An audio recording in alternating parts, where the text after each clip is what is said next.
ఈరోజు పౌర్ణమి దినము. ప్రతి పౌర్ణానికి ఒక ప్రాముఖ్యత ఉంటుంది. సంవత్సరంలో 12 పౌర్ణాలు వస్తాయి. 12 పౌర్ణములు కొంత ప్రత్యేకత కలిగి ఉన్నాయి. అందువల్ల మనం ఈ పౌర్ణమి రోజున జ్ఞానం చెప్పుకునే దానికి అవకాశం కల్పించుకున్నాము. ప్రస్తుతం ముందు చెప్పేది ఏమంటే, మాకు గత కొన్ని దినాలుగా ఆరోగ్యం బాగాలేదు. అయినా కానీ మేము అట్లే తిరుగుతున్నాము. ఈరోజు కూడా చాలా బాగాలేదు. మీరంతా ఇంత దూరం నుంచి వచ్చి జ్ఞానం తెలుసుకోవాలని ఆసక్తితో మీరు వచ్చారు కాబట్టి మేము తిరిగి ఇప్పుడు మీ ముందరికి వచ్చి చెప్పాల్సి పని వచ్చింది. గొంతు కూడా పూర్తి బాగలేదు. విక్స్ మాత్రం నోట్లో పెట్టుకోవచ్చు. మీకు చెప్పాల్సి పని వచ్చింది, మాట సరిగా రాలేదని.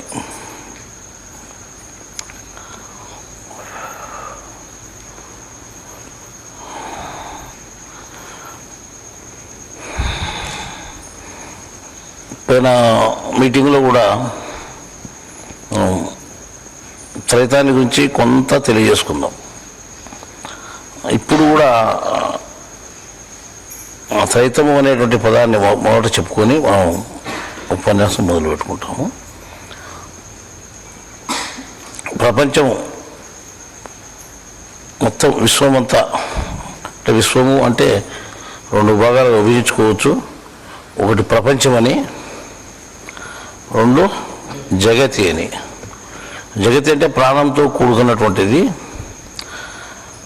ప్రపంచం అంటే 5 మహాభూతాలతో కూడుకున్నటువంటిది.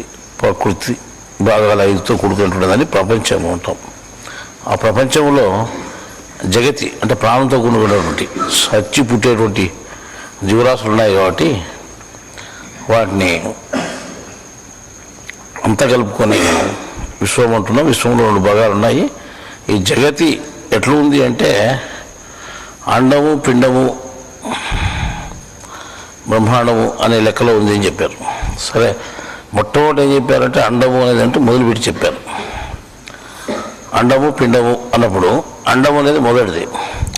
అండం అనే దాన్ని మొట్టమొదటి సృష్టిలో అండం అనే దాన్ని మనం తీసుకుంటే గుడ్డు నుంచి సృష్టి జరిగింది అని చెప్తారు. అంటే దాని పదం ముందు పెట్టారు. అది సరే, ఆ గుడ్డును మనం తీసుకుంటే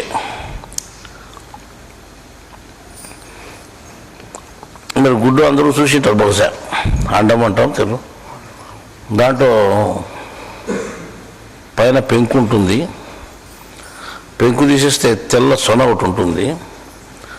తెల్ల సొన తీసేసి చూస్తే మధ్యలో పచ్చ సొన ఒకటి ఉంటుంది. 3 ఉంటాయి అన్నమాట. ఇది త్రైత సిద్ధాంతానికి గుర్తు. పిండం అనేది కూడా అంతే. పిండం అంటే ప్రాణం పోసుకున్నటువంటి శరీరాన్ని పిండం అంటాం మనం.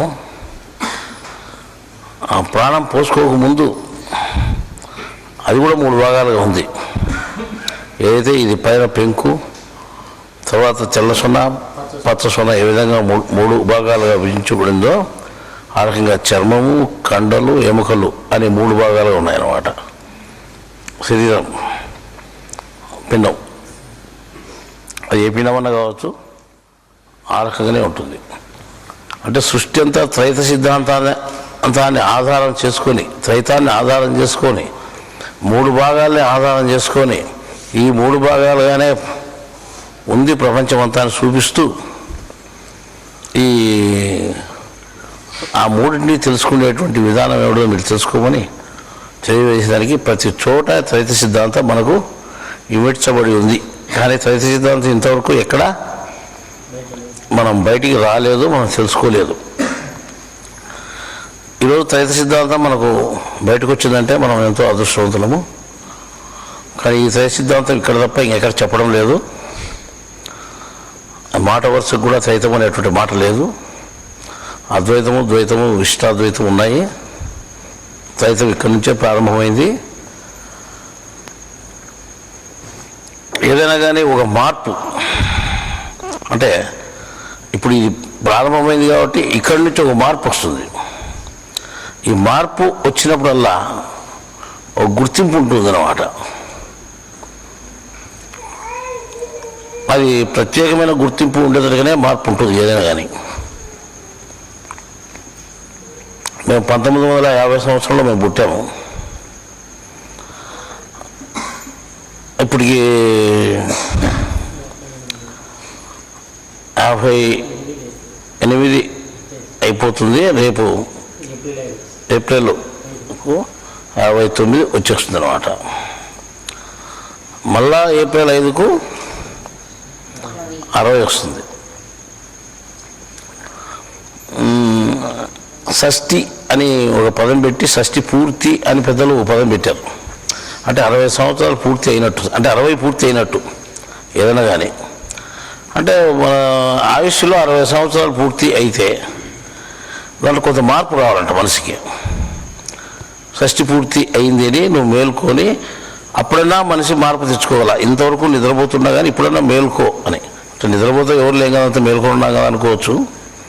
అంటే ప్రపంచ విషయాలు లగ్నం అయిపోయి దేవుని విషయంలో మీరు నిద్రపోతున్నారు, మీరు ఇప్పుడైనా మీరు మేల్కోండి అని ఆ షష్ఠి పూర్తి అయింది అని అక్కడి నుంచి నువ్వు కొత్త జన్మ ఎత్తినట్టు తయారు కావాలా అని పెద్దలు చెప్పారు.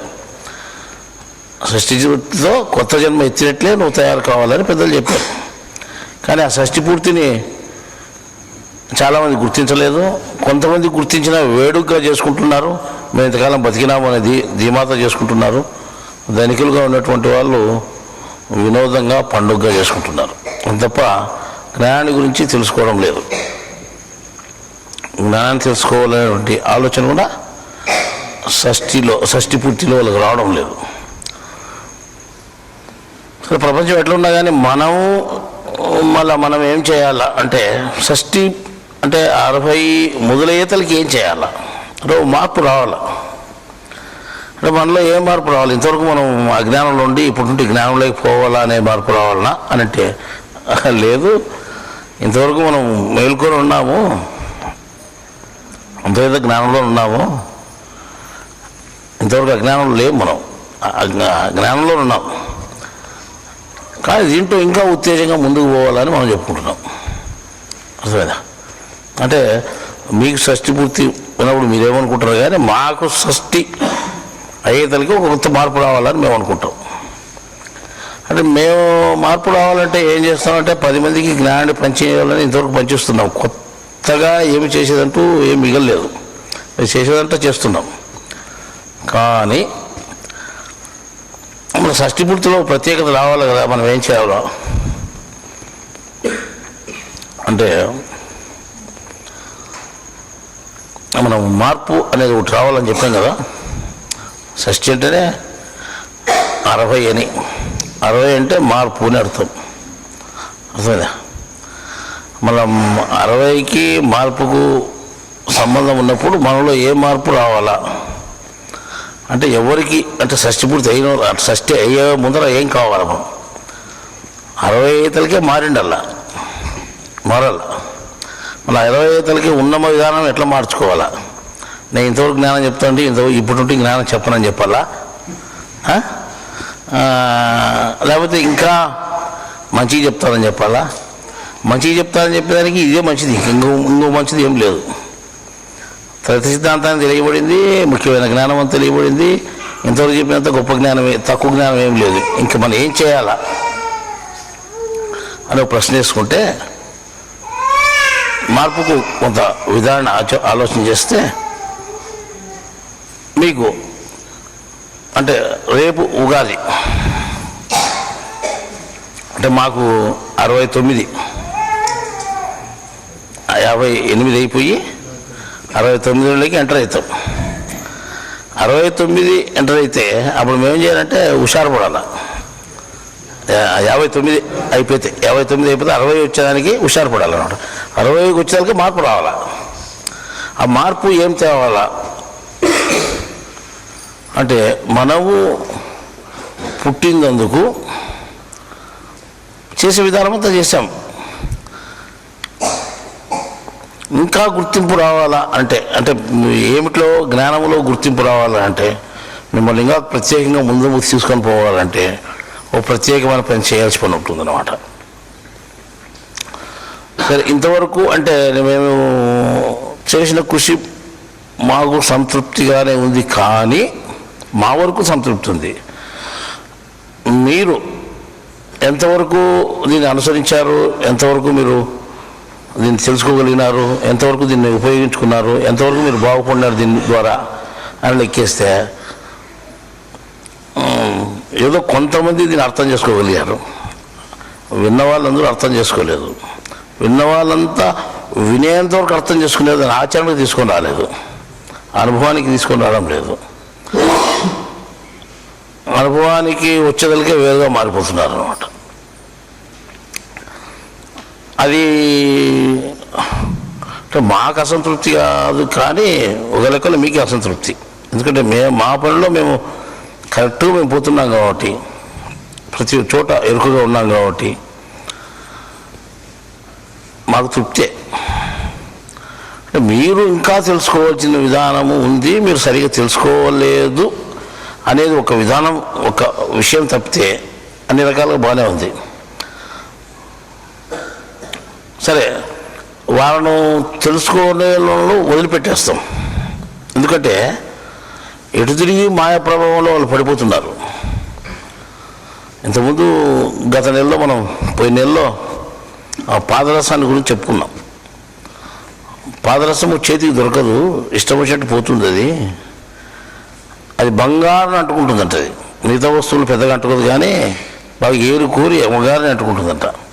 అట్లాగానే కొంత జ్ఞానంలోకి వచ్చినటువంటి వాళ్ళ మీదకే ఇది బాగా శ్రద్ధ చూపి వాళ్ళనే అంటుకొని, అంటే పాదరసాన్ని మాయగా చెప్పాం కదా మేము, వాళ్ళ మాయలో ముంచేస్తుంది అని చెప్పాం. మళ్ళీ దానికి విరుగుడు ఏమి అంటే, బంగారం అంటుకున్నటువంటి పాదరసాన్ని వదిలించాలంటే వేడి చేస్తే పోతుంది అని చెప్పాం. అగ్ని తీసుకొని వేడి చేస్తే పోతుంది, అది వదిలిపోతుంది, లేదా వదలదు అని చెప్పాం. ఏ ప్రక్రియ ద్వారా వదలదు. అగ్నికి దగ్గరగా తీసుకొని పోతే దాని వేడికి ఇది పక్కకు పోతుందన్నమాట, వదిలిపోతుందండి. అలా జ్ఞానం అనేటువంటి అగ్నిని మీ తల దగ్గరికి చేర్చుకుంటే అక్కడ పాదరసం అనేటువంటి మాయ మిమ్మల్ని వదిలిపోతుంది అని చెప్పాం.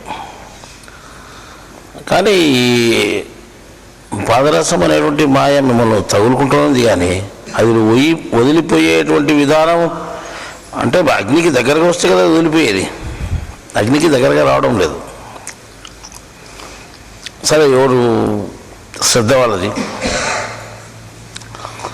మేమేం చేసేదానికి లేదు. అంటే మేము మా వరకు మేము ఏం చేస్తున్నాము అనేది చూసుకొని మేము చేస్తూ పోతుంటాం.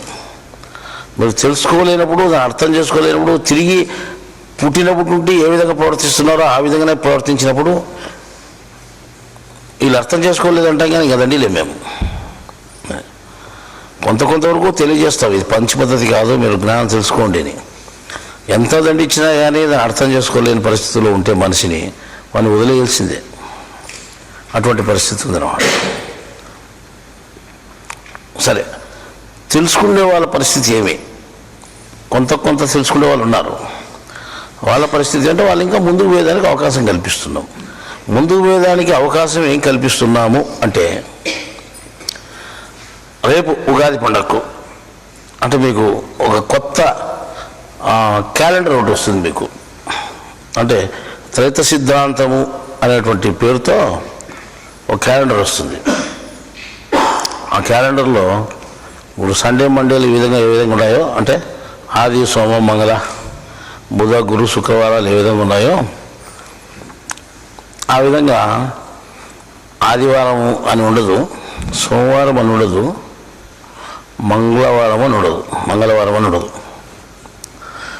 అది ప్రత్యేకించి సూర్యుని దినము, చంద్రుడి దినము, కుజుని దినము, బుధుని దినము, శుక్రుని దినము, గురువు దినము, శుక్రుని దినము, శని దినము అని ఈ రకంగా వాళ్ళ పేరుతోనే ఉంటాయి. ఈ 3 పేర్లు మారి ఉన్నాయి దాంట్లో. ఆ 3 పేర్లు కూడా సక్రమంగా వచ్చేస్తాయి అన్నమాట. ఈ ప్రత్యేకమైన క్యాలెండర్ మీకు వస్తుంది. అంటే ఒక దినాలు లెక్క వస్తుంది. ఇప్పుడు ఈ క్యాలెండర్లన్నీ జనవరిలో ప్రారంభమవుతాయి, పంచాంగాలన్నీ ఉగాది నుంచి ప్రారంభమవుతాయి. అది ప్రపంచం పుట్టుక యుగం యొక్క ఆది నుంచే వచ్చింది కాబట్టి యుగం యొక్క ఆది నుంచే మనం లెక్కాచారం వేసుకొని అది యుగాది నుంచి మన తిరిగి యుగాది వరకు ఒక లెక్కాచారం వచ్చేటట్టుగా మీకు ఒక క్యాలెండర్ను మేము తయారు చేసి ఇవ్వడం జరుగుతుంది. ఆ క్యాలెండర్ను చూస్తే ఇది ప్రత్యేకమైన క్యాలెండర్, ఇది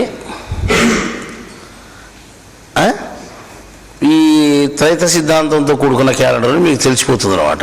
ఇంతవరకు ఎక్కడ లేని క్యాలెండర్ కదా అది.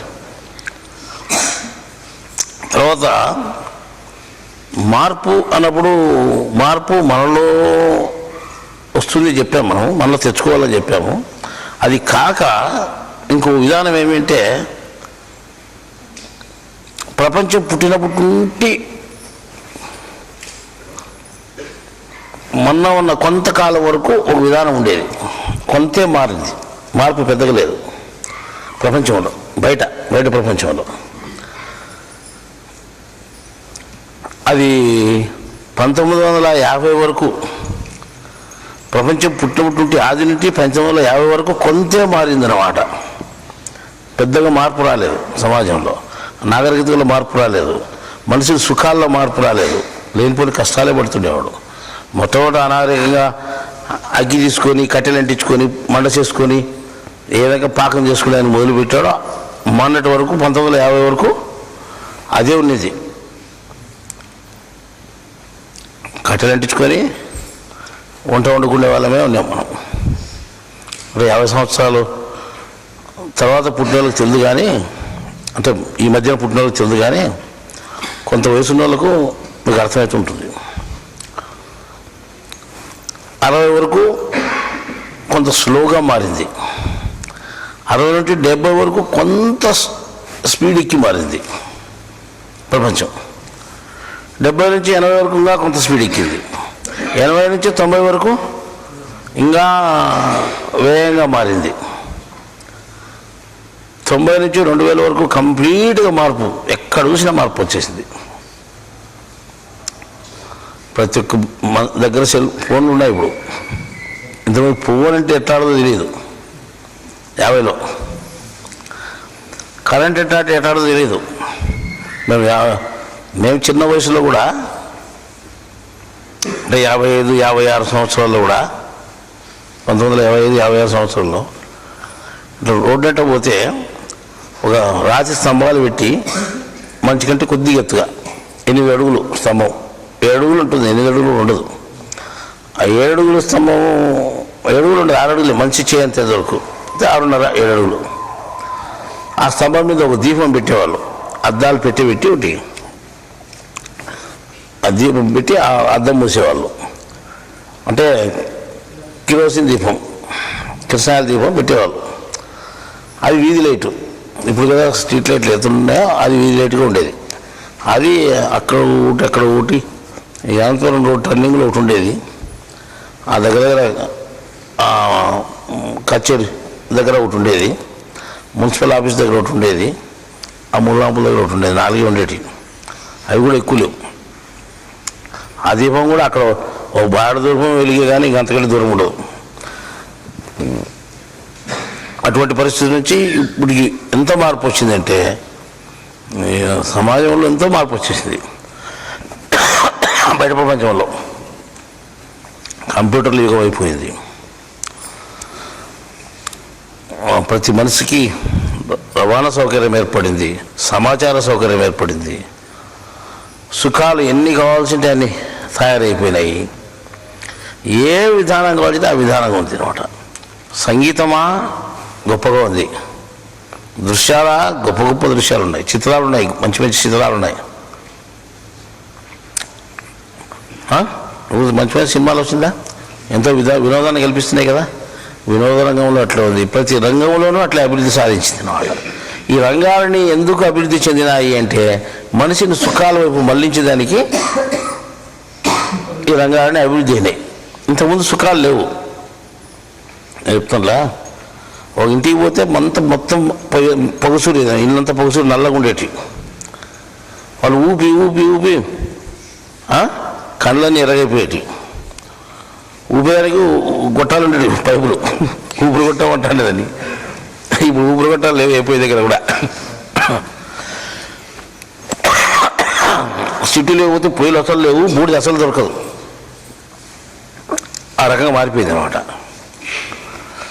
ఇంత స్పీడ్గా తయారైంది ఈ కాలము. ఎందుకు అట్లా తయారైంది అంటే మనిషిని సుఖాల వైపు పూర్తి మళ్లించింది. ఎక్కడైనా కూడా సుఖము,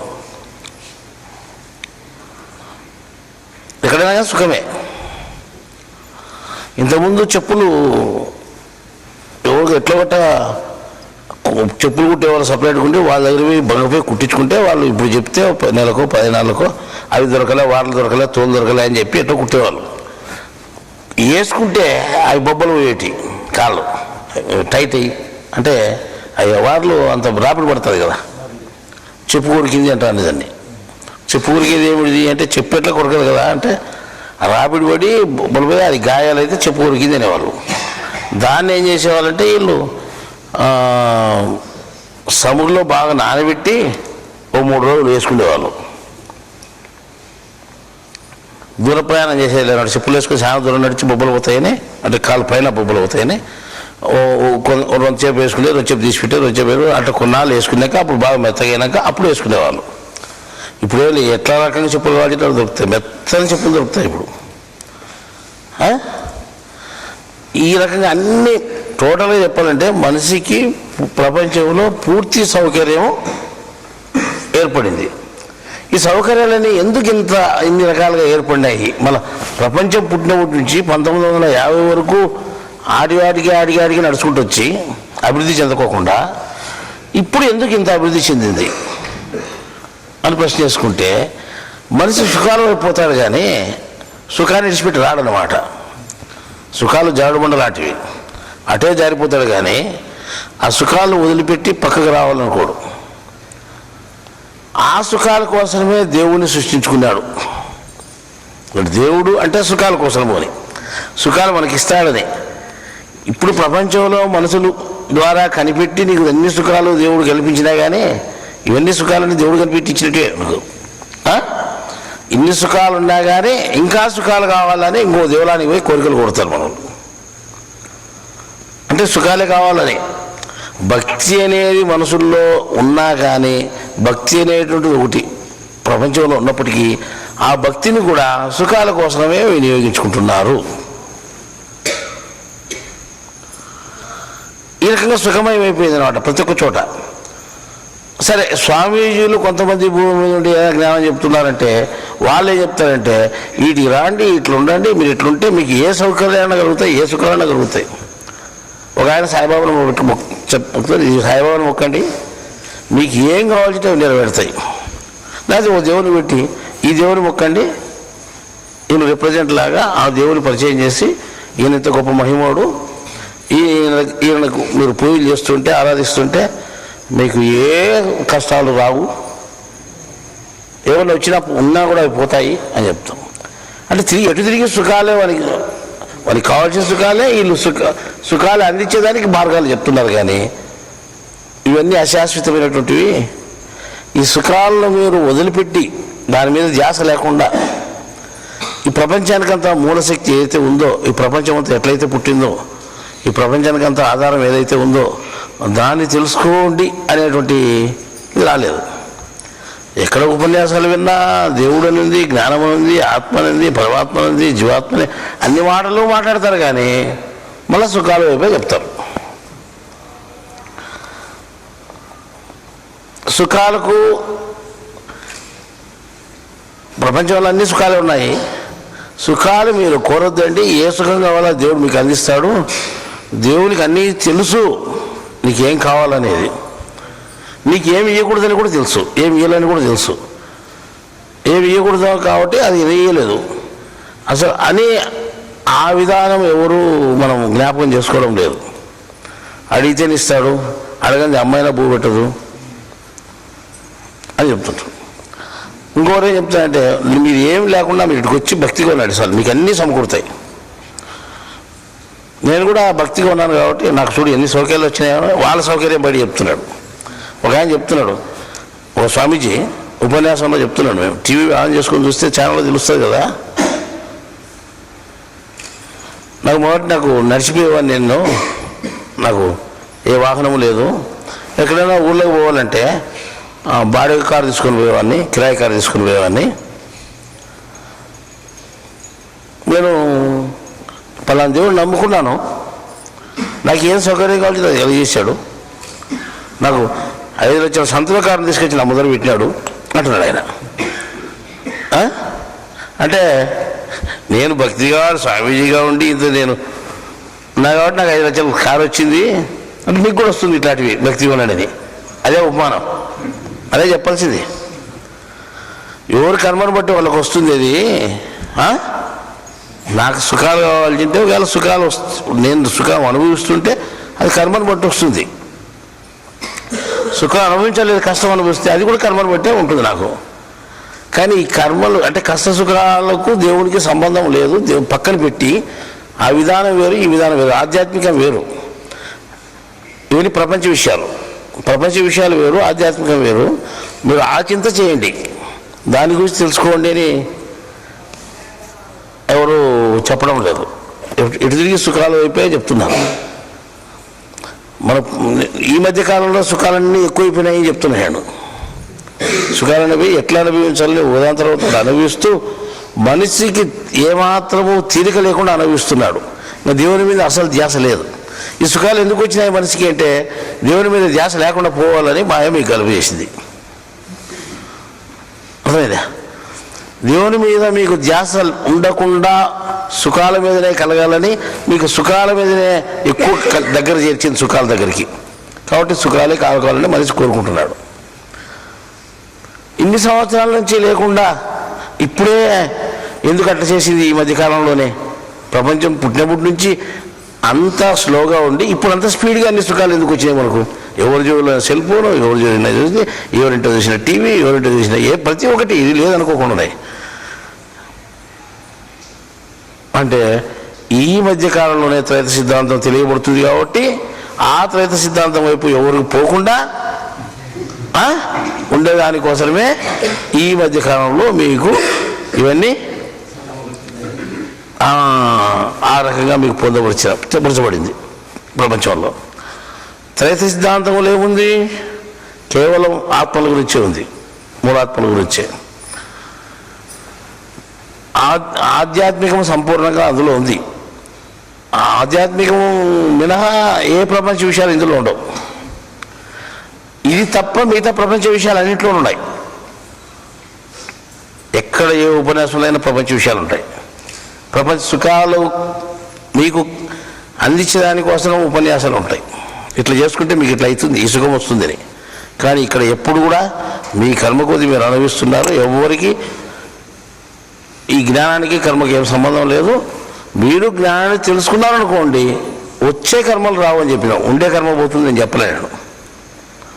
వాళ్ళు ఉండే కర్మ పోవాలనుకుంటే దేవుని ఇష్టం, మీ ఇష్టం, మాకేం సంబంధం లేదని చెప్పినాం. డైరెక్ట్ దేవుని దగ్గర ప్రార్థన చేసుకుంటే ఏం చేస్తాడో మాకు సంబంధం లేదని చెప్పినాం. ఇప్పుడు ఈ ప్రపంచ విషయాలు మీరు లగ్నమైపోయి అసలైన దేవుని విషయం మీకు తెలియకుండా పోవాలా అనే ఉద్దేశంతోనే ప్రకృతి మీకు అన్ని సుఖాలు కలుగజేసింది. ప్రకృతి వెనకాల దేవుడు ఉండి మీకు కలుగు చేయించాడు. స్వయంగా ప్రకృతి ఏమీ చేయలేదు. ప్రకృతి శక్తినిచ్చేవాడు కూడా ఒకడున్నాడు. దేవుడు మీకు ఆ రకంగా అన్ని సౌకర్యాలు కలుగజేశాడు ప్రకృతి ద్వారా. కనిపించేది ప్రకృతి, మనకు దేవుడు కనిపించడు. ఆ కనిపించని వాని గురించి మనం తెలుసుకోవడానికి ప్రయత్నం చేస్తున్నాం. కనిపించిన వాని గురించి, ప్రకృతి వెనుకలు ఉండే వాని గురించి తెలుసుకోవడానికి మన ప్రయత్నం చేయకుండా ఈ సుఖాలన్నీ మనకు అడ్డపడుతున్నాయి. ఇప్పుడు ప్రత్యేకించి ఈ జ్ఞానము, ఇక్కడ చెప్పే జ్ఞానము దేశంలో ఎక్కడా లేదని మీకు అందరికీ తెలుసు. ఇది ప్రత్యేకమైన జ్ఞానం అని తెలుసు. ఈ ప్రత్యేకమైన జ్ఞానం ఎవరికి అర్థం కాకుండా దీని ధ్యాస రాకుండా చేయాలంటే ఏం చేయాలా? అన్ని సుఖాలు సౌఖ్యాలు కల్పించి అన్ని సుఖాలు సౌఖ్యాలు కల్పించేటువంటి గురువులను కూడా కల్పించి పెడితే ఆ గురువుల్లో ఒక గురువు బయటకు వచ్చినా కానీ అంతగా పేరు ప్రఖ్యాతలు చెందదు అనమాట. ఈ జ్ఞానం కూడా అంత పేరు ప్రఖ్యాతలు చెందదు. ఆ రకంగా ఉండేదానికోసము ఈ 1950 నుంచి దగ్గర గత 50 సంవత్సరాల నుంచి ఎక్కువ అభివృద్ధి జరుగుతూ వచ్చింది ప్రపంచంలో. ఈ అభివృద్ధి ద్వారా మనిషి అధోగతి పాలవుతున్నాడు. అంటే అధోగతి పాలంటే దేవునికి దూరం అవుతున్నాడు, దేవునికి దగ్గర కావడం లేదు. ఇంతకుముందు లేని స్వామీజీలంతా ఈ మధ్య కాలంలో చాలామంది అయిపోయినారు. ఎక్కడ చూసినా స్వామీజీలు ఉన్నారు. మళ్ళీ ఇంతమంది స్వామీజీలు ఇంతకుముందు లేరు కదా. ఇంతమంది ఎట్లా తయారైనారంటే ఇంతమంది తయారు కావాలా. ఎందుకంటే ఇంతమంది తయారైతేనే మీరు దేవుని విషయమే చెప్పేవాళ్ళే స్వామీజీలని పేరు ఉంటుంది. కానీ వాళ్ళు దేవుని విషయమే చెప్తున్నారు అంటున్నారు, కానీ దేవుని విషయం నుంచి పక్కకు పంపిస్తుంటారు. అంటే ఈ మాట వింటే ఎవరికైనా కానీ కోపం వస్తుంది, కానీ వాళ్ళకు స్వామీజీలకు ఉపనిషత్తుల గురించో, రామాయణం గురించో, ఇంకో దాని గురించో, ఇంకో దేవుని గురించో ఈ విధంగా చెప్పి వాళ్ళు అందులో ఇరికిస్తున్నారు. అంత దాంట్లోకి ఎందుకు పోవాలంటే సుఖాల కోసం అంటున్నారు. లేదు మా మెడిటేషన్ అంటారు, అంటే ఇంగ్లీషులో మాట్లాడి ధ్యాన కేంద్రం అంటారు. ఓ ఉదాహరణ చెప్తాను, మేము టీవీలో చూసినది. ఎంతో బాగా చెప్తారు, ఎంతో మంచి మాటలుగా, ఎంతో తీయని మాటలుగా చెప్తుంటారు అన్నమాట. ఒక ఆయన చెప్తున్నాడు, మీరు ఒకరికొకరు ఎదురు కూర్చోండి అని చెప్తున్నాడు. అంటే ఎవరో మీరు కొత్త వాళ్ళు ఎవరైనా కానీ ఒకరికొకరు ఎదురు కూర్చోండి అని చెప్తారు. అంటే అంత ఒకరికొకరు ఎదురు కూర్చున్నారు. వాళ్ళ వస్తువు మీరు, మీ వస్తువు వాళ్ళు తీసుకొని చేతిలో పట్టుకోండి. ముఖపరిచయం లేని వ్యక్తి కూడా వాళ్ళు ఏదో ఒకటి, వాళ్ళు పెన్నో పెన్సిలో ఏదో ఒకటి వాళ్ళ దగ్గర వస్తువులు చేతిలో వీళ్ళు చేతిలో పట్టుకుంటారు. ప్రతి వస్తువులోనూ చైతన్యం ఉంది. ప్రతి వస్తువు మీతో మాట్లాడగలుగుతుంది అని చెప్తున్నాడు.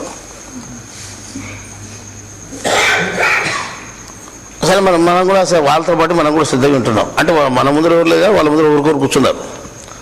ఒక ఆయమ్మ సన్న పిల్లోడు ఎవరు లేకపోతే జతకు పిల్లోని కూర్చోట్టుకుని కూర్చుంది. అంతా చూడండి, మీరు ఇప్పుడు దేహంగా మేము కాదు అనుకోండి, మేము చైతన్య స్వరూపం అనుకోండి. అంటే ఇవన్నీ బాటలు బాగానే ఉన్నాయి. మేము ఇది వదిలిపెట్టి దూరంగా పోతున్నాం అనుకోండి, అంటే శరీరం వదిలిపెట్టి సూక్ష్మ శరీరంతో మేము ఎదురుగా ఉండే వాళ్ళ ఇంటికి పోవాలనుకోండి. అంటే ఎదురుగా ఉండే వాళ్ళ ఇంట్లో అడుగుదో వాళ్ళ ఇంటికి పోయి మేము ఆ ఇంట్లో చూసి రావాలనుకోండి. మీకు కనిపిస్తుంది ఈ వస్తువు మిమ్మల్ని తీసుకొని పోతుంది వాళ్ళ ఇంటికి కరెక్ట్గా. వాళ్ళ వస్తువు మీ దగ్గర ఉంది కదా, ఆ వస్తువు మిమ్మల్ని కరెక్ట్గా తీసుకొని పోతుంది, దారి చూపుతుంది. మీరు చూడండి, సూక్ష్మ శరీరంతో పోతున్నారు మీరు సూక్ష్మ శరీరంతో. అక్కడ విన్నారు, మీరు చూస్తున్నారు. అక్కడ ఏమో గుర్తుపెట్టుకోండి. మళ్ళీ అవునా కాదని మీరు జ్ఞాపకం పెట్టుకుని రండి. ఇలా వింటున్నారు అంతా. మన సూక్ష్మశరీరంతో పోతుంటే సూక్ష్మశరీరం ఉత్తరు బయటికి పోతే మన లోపల రాదు, మనకు తెలుసు. అయిపోయాడు చచ్చిపోయినట్టే. వాళ్ళు అది చెప్తున్న మాటలన్నీ చెప్తుంటే మనం వింటున్నాము. తర్వాత మళ్ళీ మీరు లోపలికి వచ్చి శరీరంలో చేరుకోండి. ఇప్పుడు మీరు కళ్ళు తెరవండి.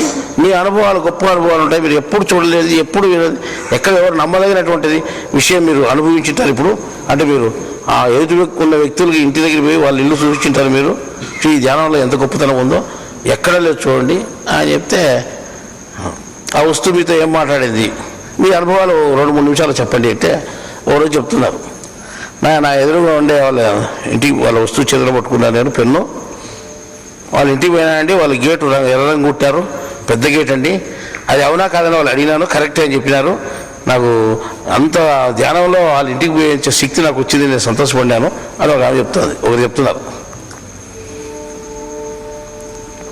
ప్రత్యేకించి చెప్పాలంటే ఒక పిల్లోని ముందరకు వచ్చినప్పుడు ముందర ఉండే ఒక ఆయన వచ్చి చెప్తున్నది. ఆ పిల్లల దగ్గర ఏంటి లేవట, వాళ్ళ దగ్గర ఏ వస్తువు లేదట. వానికి అంగి దారం ఉంటే ఆ దారం తెచ్చుకుందట, ఎలవటట, ఏదో ఒకట్లేని పట్టుకుందట. ఆ దారం కూడా ఇవతో మాట్లాడుతుందట. ఏమని మాట్లాడింది, నన్ను ఎందుకు దింపినావు నువ్వు అని అడిగిందట. ఎందుకు తెంపినావు నువ్వు అని అడిగింది. మనకు విచిత్రంగా ఉంది, దారం ఎట్లా మాట్లాడింది. ఇది చాలా విచిత్రం అండి. నేను నమ్మశక్యంగా ఉంది. దారం నాతో మాట్లాడింది. ఇంత గొప్పతనం ఉంది ఈ ధ్యానంలో, నాకు తెలియదు. దారం మాట్లాడింది. నన్ను ఎందుకు తెంపినావు నువ్వు అని అడిగింది. నేను అడిగినాను, నువ్వు ఇంతకుముందు ఎక్కడి నుంచి వచ్చినావంటే నేను కాయలోంటి వచ్చినా అని చెప్పింది. నువ్వు ఎక్కడ ఉండాలని నీకు ఇష్టం ఉంది అని దారాన్ని అడిగిందంటే, అంటే యోగుల శరీరం మీద కానీ పిల్లల శరీరం మీద కానీ ఉండాలనుకుంటాను అనిందంట. ఇది దారం ఎక్కడ ఉండేది ఇష్టం లేదంట. పెద్దల శరీరం మీద ఉండేది ఇష్టం లేదంట. యోగుల శరీరం మీద కానీ చిన్నపిల్లల శరీరం మీద కానీ ఉండాలనుకుంటుందంట. ఆ కుట్టించిండేది చిన్న పిల్లోనికి ఇంకే ఆడిపోతుంది. యోగుల శరీరం మీదకి పెద్దల శరీరం మీదకి ఆడిపోతుంది. ఉండేది దాంట్లో, దాని మీదే ఉండేది. అంటే దానికి అంత ఇష్టం ఉంది దారం పొక్కు. చాలా గొప్ప యోగం ఉండి, చాలా గొప్ప ధ్యానం ఉండేది అంటున్నారు. అందరూ ఆశ్చర్యమవుతుంది అనమాట. ఒకరు చెప్తున్నారు అనమాట. అందరూ అనుభవాలు చెప్తున్నారు. ఎవరు చదువుకోలేదు. అడిగితే నాకు అనుభవం వచ్చింది, నేను కూడా పోయి వచ్చానండి. అసలు వాళ్ళ డోర్ చాలా విశాలంగా ఉందండి. అడిగినాను, వాళ్ళ డోర్ మాకు డోర్ విశాలం అని చెప్పినారు అంటున్నారు. అంటే సోఫా సెట్ ఉందండి, బాగుంది, మంచి కలర్లో ఉంది, అది చూసి వచ్చినాను. అడిగితే కరెక్టే అండి, సోఫా సెట్ మాది మంచిగా ఉంది అని చెప్తున్నారు. ఎంత కరెక్టే అండి అంటున్నారు. చూడండి ఎంత గొప్ప ధ్యానం అయింది అని వీళ్ళు చెప్తున్నారు. ఇదంతా అయిన తర్వాత మనకేమనిపించింది అంటే, వీళ్ళు చెప్పిన ధ్యానం ఏదో వీళ్ళు చేశారు, పోయినారనుకో, అక్కడ పోయి చూసినారనుకో, చూసి మళ్ళీ తిరిగారు వచ్చినారనుకో, అంత సత్యమే అనుకుందాం. ఇంత అయింది కరెక్టే, వాస్తవమే. మీ లెక్కలో గొప్ప ధ్యానంగా కనిపించింది. కానీ గొప్ప ధ్యానంగా సూచించేది ఏమిటి? ప్రపంచ విషయాలా లేదా ఇంకొకటేను? దేవుని విషయం అందులో ఏమన్నా ఉందా? అందులో ఒక ముక్క లేదు. మళ్ళీ దాని గురించి అంత ఆర్భాటము, అంత ఇది ఎంత గొప్పది అనుకుంటా. అది ఏం గొప్పది? అది ధ్యానం. అది ధ్యానం గొప్పదా? దేవుని విషయం ఒక ముక్కని తెలిసిందా? దాని దేవుని జ్ఞానం ఏదైనా ఉందా? నువ్వు పోయినా వచ్చినా ఒక జాదు అనుకుందాంలే, అదే విద్య అనుకుందాం. జాదుగారు ఆనంద్ కూడా ఏనుగును ఉన్నట్టుండి కనిపించుకోకుండా చేశాడు. దాని ధ్యానమో యోగమో అని పేరు పెడితే అది పెద్ద యోగం అవుతుంది మనకు. కానీ దాని పేరు జాదు అన్నారు, అంటే మంత్రము అని. కాబట్టి దాన్ని మంత్రంగా లెక్కేసుకున్నాము. దీన్ని ఏమనుకుంటున్నాం మనము? దీన్ని గొప్పగా అనుకుంటాం. ఈ రకంగా ఏం చేసింటే ప్రపంచ విషయాలే తిరిగి అంటగడుతున్నారు, కానీ దేవుని విషయము జ్ఞాన విషయము అంటగట్టడం లేదు మనుషులకు. ఈ రకంగా జరుగుతోంది. ఇటువంటి విషయాలు మన దగ్గర ఎక్కడా ఉండవు. ఏమి చెప్పినా దేవునికి సంబంధించిన జ్ఞానము తలకెక్కడమే ఉంటుంది, కానీ ఏది యోచన చేసుకున్నా ఎప్పుడు చెప్పినా అది దేవునికి సంబంధించిన జ్ఞానం ఉంటుంది, కానీ అందులో ప్రకృతికి సంబంధించినటువంటి విషయాలు ఏవి ఉండవు. అర్థమైందా? ఇప్పుడు ఇంత మార్పు జరిగిన ప్రపంచంలో, అంటే ఇంత మార్పు ఎందుకు వచ్చింది అనే దానికి కూడా ఒక కారణం చెప్పారు. దేవుని విషయము మీ తలకి ఎక్కువకుండా ఉండాలంటే దానికంటే ఇవన్నీ దేవుని విషయాలని మీకు అన్ని కనపరావాలా. అవన్నీ దేవుని విషయాలే అందరూ కనిపించిన వాళ్ళు దాటికే పోతారన్నమాట. అదేదో గొప్ప ధ్యానము, గొప్ప యోగము అని.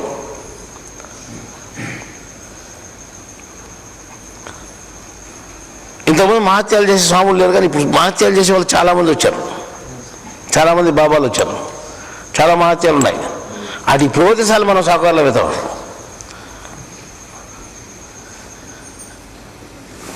హైదరాబాద్లో జ్ఞానం తెలుసుకొని మనోళ్ళు ఎవరో మన జ్ఞానం తెలిసిన వాళ్ళు వేరే వాళ్ళు చెప్పారు. ఇంకోటి చెప్పారంట, ఆ పోచమ్మ గుడి వేస్తే తప్పనిసరిగా నీ కొడుకు ఉద్యోగం వస్తుంది చూడు అని చెప్పారంట. పోచమ్మ గుడికి ముక్కలు వస్తే చాలా మహత్యం కదా, తప్పనిసరి ఉద్యోగం వస్తుంది అంటే. ఓ రోజు జ్ఞానం తెలుసుకుంది అమ్మ, ఓ రోజు పోచమ్మ గుడికి పోయించింది. పోచమ్మ గుడికి పోతే ఉద్యోగం వచ్చింది. ఇక జ్ఞానంతో పని మనకు ఇంక చాలు. పోచమ్మ ఉద్యోగం వచ్చింది, అంతకంటే మళ్ళీ పోచమ్మ గుడికి వెంటబడింది అమ్మ.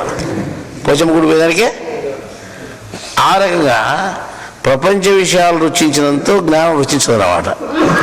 ఎవరైనా కానీ పొరపాటుగా జ్ఞానం లేక అడుగు పెట్టి వచ్చి కొన్ని రోజులు తెలుసుకునే కానీ అదంతా సప్పిడిది, దాంట్లో రుచి లేదు, అనేక రుచులు ఉండేది మిగతా ఉంది, దాంట్లో పదార్థం పంపించేస్తుంది. అర్థమైందా? దీంతో నష్టమే, ఏమాత్రం లాభం లేదు అని చూపిస్తుంది. మేము చెప్తున్నాం దీంట్లో నష్టమే. ప్రపంచ లాభాలు ఒకటి కూడా ఉండవు. ప్రపంచ లాభాలు కోరుకునే వాళ్ళకు ప్రపంచ లాభాలు చూపించి బయట విషయాల్లో దాన్ని పంపించేస్తుంది అనమాట. ఈ రకంగా మాయలేకపోయేదానికి ఎన్నో అవకాశాలు ఇప్పుడు చాలా తయారైనాయి ఈ కాలం మధ్యకాలంలో. అట్లాగనే దేవుని విషయం కూడా గొప్ప జ్ఞానం కూడా బయటకు వస్తూ ఉంది. మీకు ఆ మార్పు తెలిసాలంటే ఒక క్యాలెండర్తో మొదలవుతుంది. అది మీకు క్యాలెండర్తో మొదలయ్యి ఈ త్రైత సిద్ధాంతము అనేది మొదలయ్యి అది ఆ త్రైత సిద్ధాంతంలో మామూలుగా శకం మొదలవుతుంది. త్రైత శకం అర్థమైందా? త్రైత శక అని మొదలయ్యి అక్కడి నుంచి ఇది పలాని సంవత్సరము, త్రైత శకంలో పలాని సంవత్సరము, పలాని నెల, పలాని దినము అనే వివరాలతో మొదలై మీకు వచ్చేస్తుంది అన్నమాట. ఇప్పుడు త్రైత శకం ఎవరైతే త్రైత సిద్ధాంతంలో ఉన్నారో వాళ్ళందరికీ త్రైత శకము వర్తిస్తుంది. ఈ మార్పు ఎప్పుడు వస్తుందంటే అది శకంతో మొదలవుతుంది. శకము అంటే ఏమని అంటే భాగము అని, శకలాలు అంటారు. శకలాలు అంటే ముక్కలు, భాగాలు అని. శకం అంటే భాగం. ఇంతవరకు ఉండే భాగం అంతా వేరు, ఇక్కడున్న భాగం వేరు. ఇంతవరకు ఉండే భాగాలన్నీ వేరు, పక్కన ఉండేటివన్నీ. ఇక్కడ ఉండే భాగం అంతా వేరు. ఇది శకం, అర్థమైందా? ఈ త్రైత శకం. ఈ త్రైత శకంతో మొదలయ్యేటువంటి విధానం ఒకటి ఉంది. ఆ విధానమే త్రైత సిద్ధాంతము. ఆ త్రైత సిద్ధాంతంలోనే త్రైత శకం మొదలై మీకు త్రైత సిద్ధాంతం అహర్నిశలో జ్ఞాపకం ఉండేటట్టుగా మీకు యుగాదితోనే ప్రారంభమే ఇస్తాం అన్నమాట. అప్పటికి మీకు ఆ యుగాదితో ప్రారంభమైనటువంటి ఇది ఎప్పటికి అంత్యమవుతుంది? మాకు 60వ సంవత్సరం పూర్తి అయ్యేతలకే అది మీకు అది మీ వద్ద ఉంటుంది. అది మీరు దాన్ని పరిచయం అయింటారు.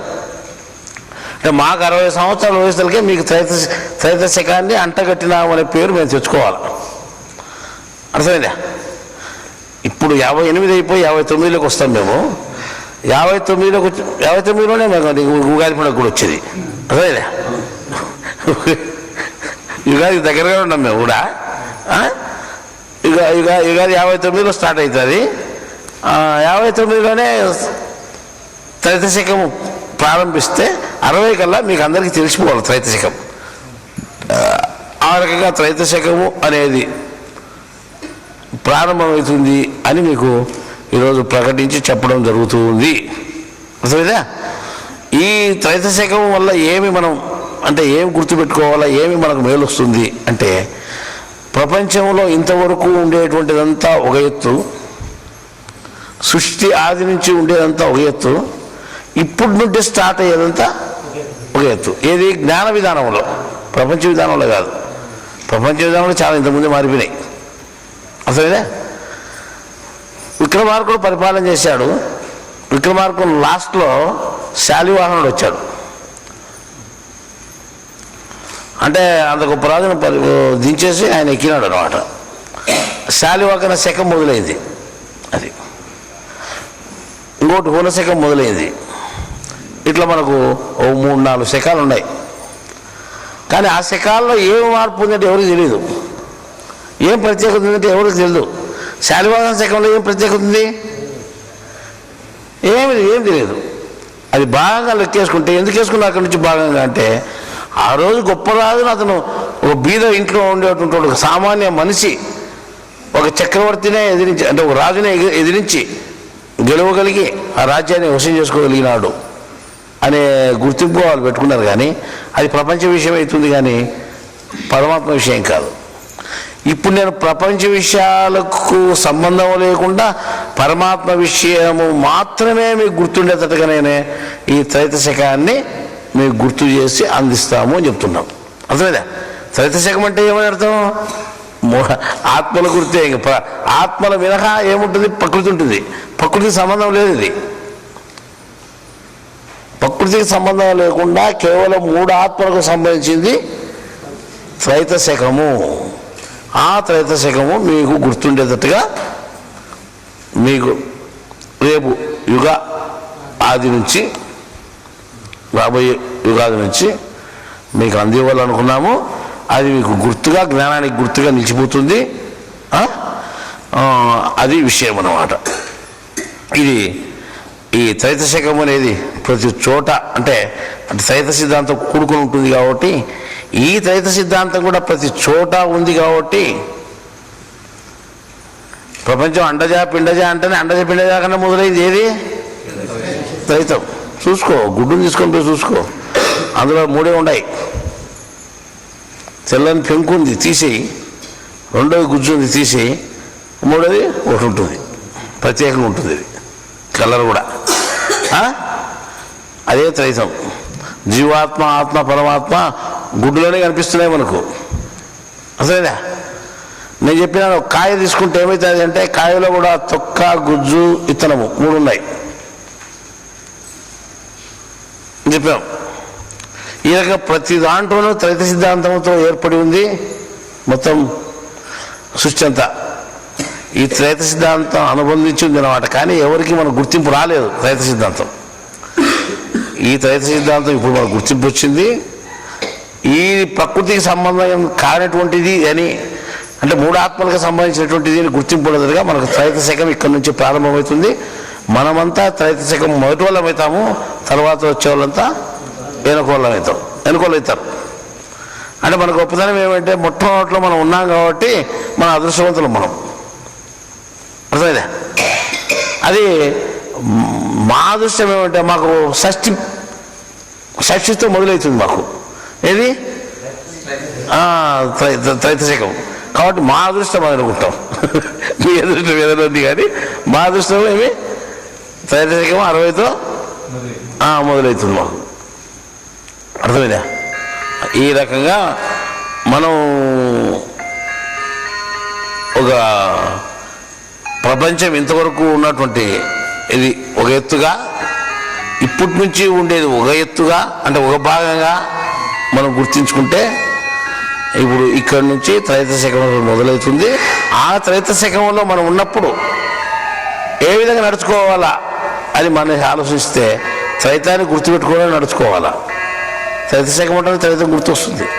త్రైతం అంటే ఏమి అయినప్పుడు 3 ఆత్మలకు గుర్తొస్తాయి. ఏదో పేరుకు ఆత్మ చెప్పుకొని ఆ ఆత్మను చాలామంది పేరుకు ఆత్మ అంటున్నారు, కానీ ఆత్మ గురించి ఎవరు పట్టించుకోలేరు. ఒకరు చెప్తున్నారు ఆత్మకథ రాసినాం మేము అని. ఆత్మకథ రాసుకున్నారంట. ఎవరు ఆత్మకథ? ఎన్టీ రామారావు ఆత్మకథ ఒక ఆయన రాసిందట అని చెప్తున్నారు. రామారావు ఆత్మకథ, రామారావు ఆత్మ అడిగితే ఆయన చూడలే, ఆయన ఆత్మకథ ఎట్లా రాసింది అనుకున్నాము. ఆత్మకథ ఏంటంటే మాకు కూడా తెలియదు. ఆత్మకథ ఏమంటే పుట్టి ఉంటుంటే పెరిగి ఉంటుంటే ఏమేమి తిప్పలు ఉండేది, ఎట్టుండేది, చచ్చిపోయేందుకు రాసిన ఆత్మకథ అంటది. ఆత్మకథ ఎట్లయితుంది? అది జీవాత్మకథ అవుతుంది.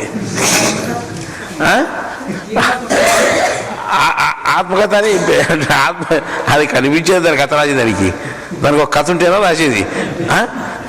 ఈ రకంగా ఏం చేస్తాయంటే పేరుకు ఆత్మ అంటుకుంటారు కానీ ఆత్మ విధానం మనిషికి ఎక్కడ తెలియడం లేదన్నమాట. అందువల్ల మనం ఈ ఆత్మ విధానం ఏదైతే ఉందో అది త్రైతములోనే ఉంది. ఈ త్రైతము అని పేరు ఎప్పుడైతే మనం పెట్టుకోగలిగినామో అప్పుడు ఆత్మలే గుర్తొస్తాయి.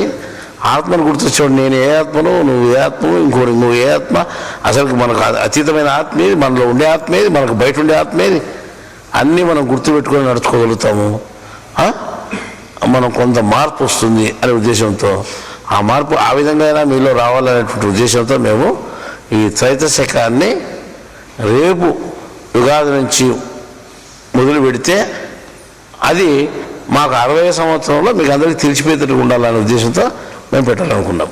అది ఈరోజు అంటే ఇప్పుడు జనరల్గా అంటే పెద్ద జ్ఞానం ఏం కాదు కానీ ఇది మీకు జనరల్గా చెప్పినటువంటి జ్ఞానము ఇది అన్నమాట. ఇందులో అంటే చాలామంది ఇప్పుడు మీరు జ్ఞానం తెలుసుకున్న వాళ్ళు ఉన్నారు త్రైతాన్ని గురించి. ఒక ఆయన ఒక ఇంట్లో ఒక అబ్బాయి పుట్టాడు. అబ్బాయి పుడితే త్రైతాచార్యుని పేరు పెట్టుకున్నారు. వాళ్ళ ఆచార్యులు త్రైతాచార్యుని పేరు పెట్టుకున్నాడు. చాలా మంచి పేరు అనుకుంటాం మేము. అంటే ఎంత మంచి పేరు వచ్చింది వాళ్ళకు. ఇంకొక ఇంట్లో ఒక అమ్మాయి పుట్టింది, త్రైతా అని పేరు పెట్టుకున్నారు. అంటే ఇటు మార్పు వచ్చినట్టే కదా. ఇంటో ఇద్దరు అమ్మడి పిల్లలు పుట్టారు, ఆడపిల్లలు. మాకు ఈ ప్రపంచం పేర్లు వద్దు, జ్ఞానానికి సంబంధించిన పేర్లు చెప్పండి, మాకేం తెలియదు అని నా దగ్గరికి వచ్చి అడిగారు వాళ్ళు. అడిగితే జ్ఞానానికి సంబంధించిన పేర్లు అంటే మీరు ప్రపంచం సంబంధించిన పేర్లు అయితే మీకు ఇష్టంగా ఉంటాయి, జ్ఞానం సంబంధించిన పేర్లు అయితే అంత ఇష్టంగా ఉండవు కదా. రకరకాల అంటే అది పలికేదానికి కూడా కష్టంగా ఉంటుంది, చెప్పుకోవడానికి కూడా కష్టంగా ఉంటుంది, దాని మీద ఎందుకు ఏదో ప్రపంచం పేరు పెట్టుకోకపోండి అని చెప్పాం. లేదు మాకు జ్ఞానానికి సంబంధించిన పేర్లే కావాలి అని అడిగారు. అంటే మేము చెప్పంటే సరే జ్ఞానానికి సంబంధించిన పేర్లు అంటున్నారు కదా చెప్తాలే అని చెప్పి తక్కువ చెప్పాం. శశిరేఖ చంద్రరేఖ అని పెట్టుకోకండి. రేఖ అంటే గీత, గీత అంటే గీతే కదా. శశి అంటే చంద్రుడు, శశిరేఖ అంటే చంద్రుడి రేఖ, చంద్రరేఖ అంటే అట్లా చంద్రరేఖే అంతే కదా.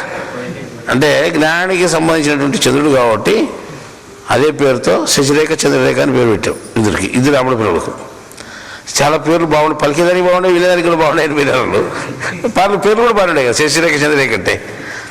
ఆ రకంగా అంటే జ్ఞానానికి సంబంధించిన పేర్లు పెట్టుకునేదానికే మనం అలవాటు పడాల. ఇప్పుడు నుండి నువ్వు లక్ష్మీనారాయణ అనుకో, లక్ష్మీనారాయణ లక్ష్మీ పనికిదా నారాయణ పనికిదా అనుకో. సూర్యనారాయణ అనుకో, సూర్యుడు పనికిదా నారాయణ పనికిరావు. ఈ రకంగా ఇవన్నీ చూసుకొని ఎట్లున్నాయి మీ పేర్లన్నీ. జ్ఞానం ఉంది అజ్ఞానం ఉంది పేర్లు చూసుకోండి మీరు.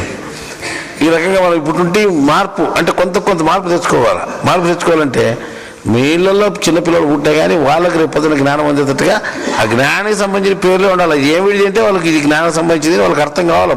అంటే వాళ్ళకు జ్ఞాపకం వచ్చిన తర్వాత, వాళ్ళు తెలివి వచ్చిన తర్వాత వాళ్ళకి ఆ రకంగా అర్థమైతే పెట్టుకోండి, బాగుంటుంది, అది మంచిది అన్నమాట. ఇప్పుడు ఇన్ని రోజులుగా ఉండి ఇప్పుడు అంటే మీరు ఇది ఈ త్రైతము అనేటువంటిది ఇప్పుడు త్రైత సిద్ధాంతాన్ని ఇన్ని రోజులు మనం చెప్పుకుంటున్నాం, ఇన్ని రోజులు మనం రాంది. ఇప్పుడు మీరు 60 సంవత్సరం ఉంటున్నారు, 60 సంవత్సరం మళ్ళా వచ్చే సంవత్సరం కదా 60. ఇప్పుడు 59, మీకు 59 అయినప్పుడే ప్రారంభిస్తున్నారు కదా అని మీరు అడగచ్చు. నాకు 58 అయిపోయి 59 మాకు ఎంటర్ అయినప్పుడు ఈ త్రైతశకం అనేది స్టార్ట్ చేస్తున్నామని చెప్తున్నాం. అంటే 60 కాలేదు కదా అంటారు. అంటే 60 ఏతలకే మీకు ఇది జ్ఞాపకం ఉండాలన్నమాట కంప్లీట్గా. తర్వాత ఈ రేపు సంవత్సరమే మనం ఎందుకు ఉగాదితో ప్రారంభిస్తున్నామంటే యుగాది మొదలయ్యేది సోమవారంతో మొదలవుతూ ఉంది. అంటే చంద్రుని దినంతో. చంద్రుడు జ్ఞానానికి అధిపతి, జ్ఞానానికి చిహ్నం అని చెప్పాం మనం. కాబట్టి సోమవారంతో మొదలవుతుంది కాబట్టి మనం ఏం చేయాలా అంటే ఆ జ్ఞానానికి సంబంధించినటువంటి దాన్ని మనం స్టార్ట్ చేస్తే సరిపోతుంది. ఇదంతా మీ తలకాయలకి ఎక్కాలంటే 1 సంవత్సరం కాలం పడుతుంది అనుకో.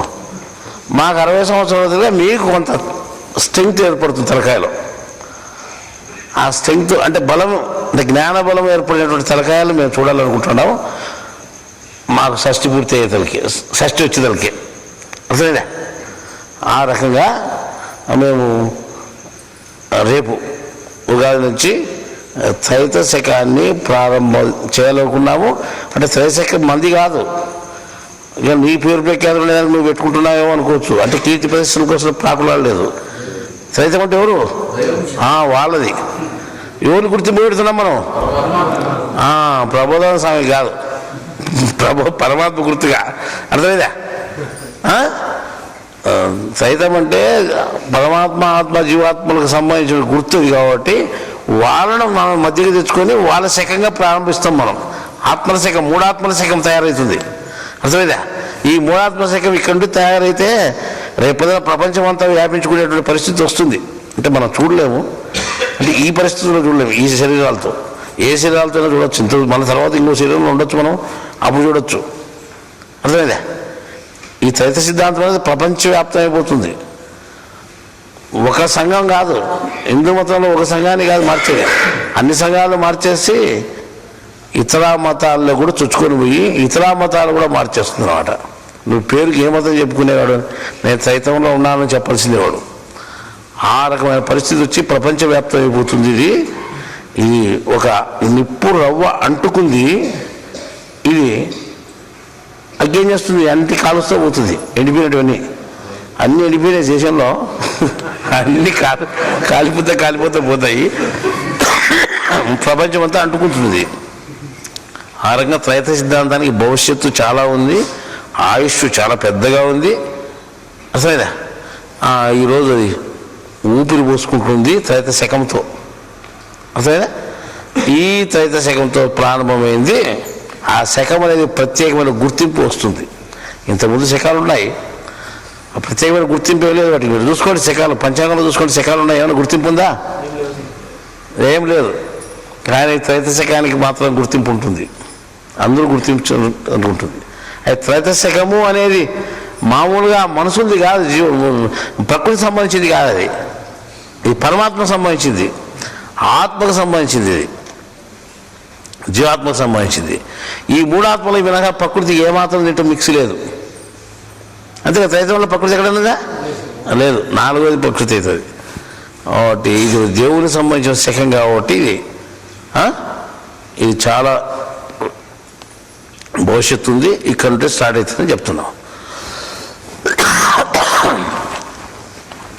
సార్ నాకు కూడా ఆరోగ్యం బాగాలేదు, ఇంతటితో ముగిస్తున్నాం. మంచిది.